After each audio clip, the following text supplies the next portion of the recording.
ำถามที่ 16 คำถาม คนปัจจุบันหนุ่มสาวม้งมักจะชอบจีบแซ่เดียวกัน คุณมีวิธีแนะนำหรือแก้ไขปัญหานี้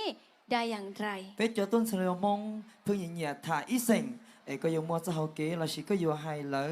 cho khó nó do tàu đi trả ก็อยู่เต้วรู้ไทยหรอรู้มง อย่าเต้ว่ารู้ท้ายเนอะ thọ chơi tế tàu แต่กูจะเกษากูให้ขออภัยค่ะ ขอโทษค่ะ ค่ะสำหรับหนูนะคะหนูรู้สึกว่า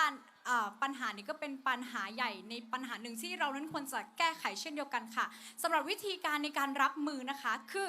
การที่พ่อแม่ควรจะปลูกฝังลูกของเราค่ะรวมถึงไม่ใช่แค่การปลูกฝังเท่านั้นรวมถึงการยอมรับในลูกของเราในความเห็นของกันและกันด้วยค่ะเพราะว่าความรักหนูเชื่อว่าความรักเป็นสิ่งที่ยิ่งใหญ่มากเราควรจะเป็นคนที่มีความรักให้กันและกันแล้วก็เข้าใจกันและกัน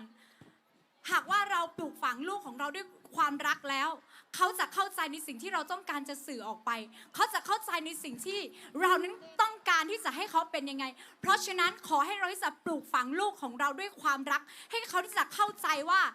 การแต่งงานหรือว่าการคบหาในแท้เดียวกันนั้นมีความถูกต้องหรือความผิดอย่างไรนะคะขอบคุณค่ะมิสมงไอดอลควรจะเก่งหลายๆด้านไหม เพราะอะไร ý tu miss mong ai đó bu chỉ nhau yếu chắc cho chua ya yếu vị đi trả เด็กกูตัวเข่งกูใส่เดียมิสมงไอดอลอยู่ช่วยอีตัวเก่าจงตอนเดียอีพาอีคอจงอย่างนี้กูตัวเข่งกูใส่ย่อยตัวเก่าจงตัวเบสเสดกูย่อยตุนใส่เคยมงใส่กอหมอมงกูเทียตัวใส่หนูรู้จักเทียนอกูใส่ตัวไว้ตัวเก่าจงไว้ตัวไอดอลเราโซเล่งโซตูเบสจอจงชัยอวนเหยียดเจ้าพระอวนกอหมอมงอวนเคยมงก็แล้วตัวปอยงยาลีกูตัวเข่งกูกูสีเนี่ยก็ยอสอจะลองไปเป็นว่าก็หมอมงเทลีอวดกูวันนี้ท้องเดียนเตาเยอะเตียงตื้อเนี่ยเจ้าพระนอกูเที่ยวช่างกายก่อนเนี่ยเฉยเดาเจ้าเชียเป็นไม่นิ้วตื้อกูยุ่งเชิงตาเดียเป๊ะเฉยเดิมจะช่วยจะเก็บบ่ชัวยืนเดากูเที่ยวสาตัวมิสมงไอดอลเจ้าเป๊ะจงนี่เฉยเดาว่าเจ้าเดาในปัจจุบันเงินสามารถทำได้เกือบทุกอย่าง และซื้อได้เกือบทุกอย่างบนโลกใบนี้ จงบอก2 สิ่ง ที่เงินซื้อไม่ได้ว่ามันคืออะไร และทำไมถึงซื้อไม่ได้ nhớ cho thanh tài nó nhia mua cho cả ô tàu chơi ya thia yếu tàu yếu luôn chơi ya li có chỉ li thia ý ya ô nhia yếu chỉ tàu yếu đã chỉ thia yếu vị đi trả ว่าเจ้าตอนนี้เราหลุนงขอให้เตียเนี่ยอยู่ต่อช่วยยาเนาะยิ่งยาเตียแต่ชิมว่าอยาโอเนี่ยอยู่จีเตายาที่อียารู้ชิหาวิให้เตียรู้ชิหายังชิมว่านิ่งตัวอยู่เตาจะให้เตียก็อย่างมั่วอีปอนเนี่ยดาวบจาแล้วก็ยังอยู่จีเตารู้ชิหายาที่อ๋อยาเจ้าเกยงวิให้เตียอีปอนเนี่ยยังอยู่โอจีเตาอีเจ้าเกยงจีเตาอีเจ้าเกยงเตาหรือให้นิ่งเป้าแต่ชียาให้เตียเจ้าเกยงอยู่จูจีหาอยู่รู้ชิลุนจีแต่ละซื้อโอจังดาว ถ้าคุณได้ตำแหน่งมิสมงไอดอลในครั้งนี้คุณต้องเป็นผู้นำทำโครงการหนึ่งเพื่อช่วยเหลือสังคมโดยเฉพาะกลุ่มวัยรุ่นและเด็กๆคุณจะทำโครงการอะไรเพราะอะไร yếu hai tia có tàu lú mình mỏ niệm con chúa miss mong ai đó giàu no có yếu chủ tàu ô ý tu tàu thơ ô ý cho họ lử ba tín hình chút sinh do cho tung xài lùa thia cho mình nhỏ giàu có yếu ô đã chỉ do vị lý trà ขอบคุณสำหรับคำถามที่มีคุณค่าในค่ำคืนนี้ด้วยนะคะ ส่วนตัวดิฉันแล้วดิฉันอยากจะทำโครงการช่วยเหลือเด็กยากจนและก็เด็กใน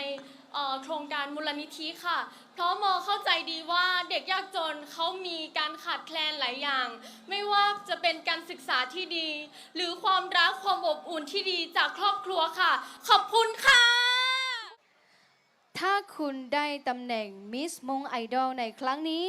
แล้วคุณต้องเป็นผู้นำทำโครงการหนึ่งเพื่อช่วยเหลือสังคม โดยเฉพาะกลุ่มวัยรุ่นและเด็กๆ คุณจะทำโครงการอะไร เพราะอะไร ยอก็ต้องใจรู้ไม่เหมาะเนี่ยก้อนจัวมิสมงไอดอลจอนอก็อยู่จุดเตาอวยตุนเตาเธออวยจะหอหรือปาตีหนึ่งชื่อเซ็งยอจอตุ้นใส่ลัวเทียจอเมนหยวยาวก็โยอัวดาชียอวิลิจา ว่าเจ้าจอนในเราลุน้องนะเดกูสาเดียกูอยู่อวยลูกกองเห่าว่าป้าเป้หายนึ่งมงแล้วยอจะมีหน่วยยาวมงวันยอเดสเกว่าแม่งxử lýกูอยู่khán giảอยู่mẹอยู่anh tớ cho một trò lỡ Việt tia bé cho mình nhồi giáo mong giờ bé sao kể bà lại giả tòn đê ua trong tàu ถ้าคุณได้ตำแหน่งมิสมงไอดอลในครั้งนี้ แล้วคุณต้องเป็นผู้นำทำโครงการหนึ่ง เพื่อช่วยเหลือสังคม โดยเฉพาะกลุ่มวัยรุ่นและเด็กๆ คุณจะทำโครงการอะไร เพราะอะไร ยอก็ต้องใจรู้เม่งเหมาะเนี่ยก้อนจัวมิสมงไอดอลจอนอก็อยู่จุดเตาอวยตุนเตาเธออัวอีจะหอหรือปาตีหนึ่งชื่อเซ็งยอจอตุ้นใส่ลัวเทียจอเมนหยวยาวก็โยอัวดาชียอวิลิจา ôi trời tròn níเราlưu nông do hai tia cụ ta uế từ miss mong e cụ yo uếอย่าอวดเราเป็นมองยอกูสาอวยอีลูกไข่ป้าได้เชียเราไปหายหนึ่งมองวิให้เตียลุ้นนิ่งเนี่ยนอไปจอดูรัวมองเทียตุอ่านชัยมองไปมัวรู้ชิหามูกันดาวเดชิมัวนันดาวอย่าติ้งเหม่งอวไปแก้ไขชีดาวย่อยดาวกูเทลิสาเราป้าเช้าไปหายหนึ่งมองดาวขอนอเอก็ไปมัวรู้ชิหามูอวอีคอยงเราไปหายหนึ่งมองก็ไปหายหนึ่งมองดาวจีเจ้าเกว่าแม่มูก็ยงชากูเทีย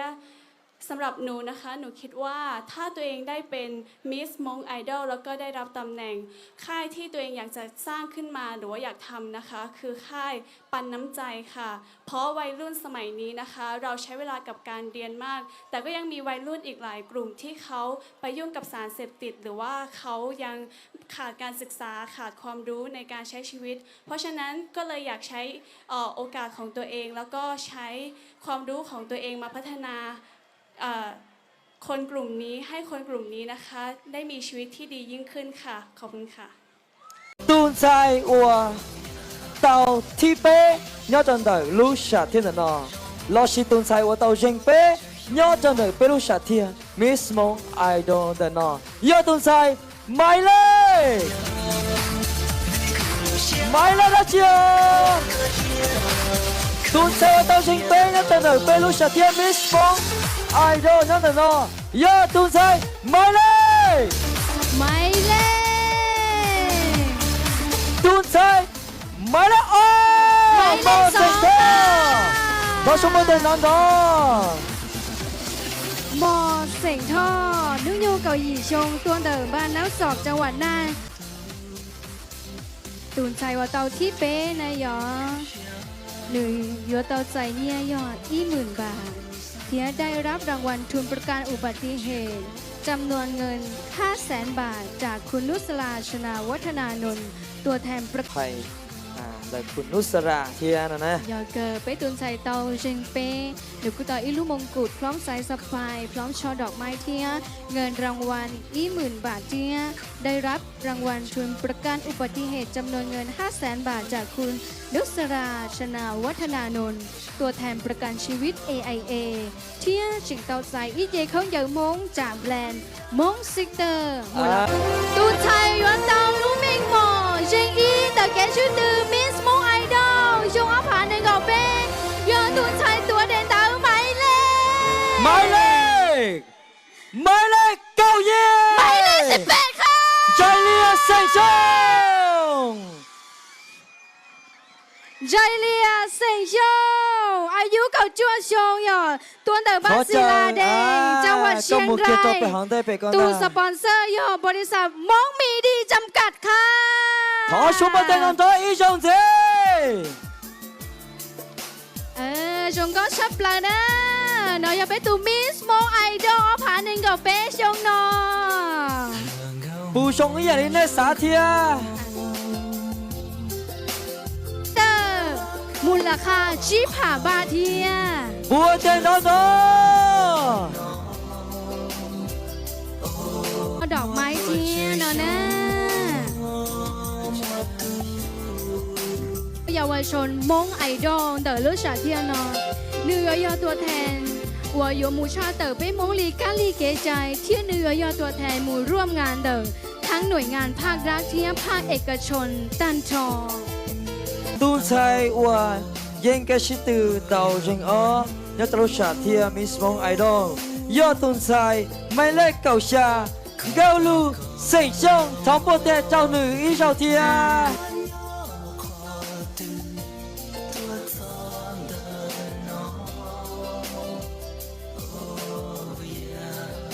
ในมัวมงกุฎสายสะพายตา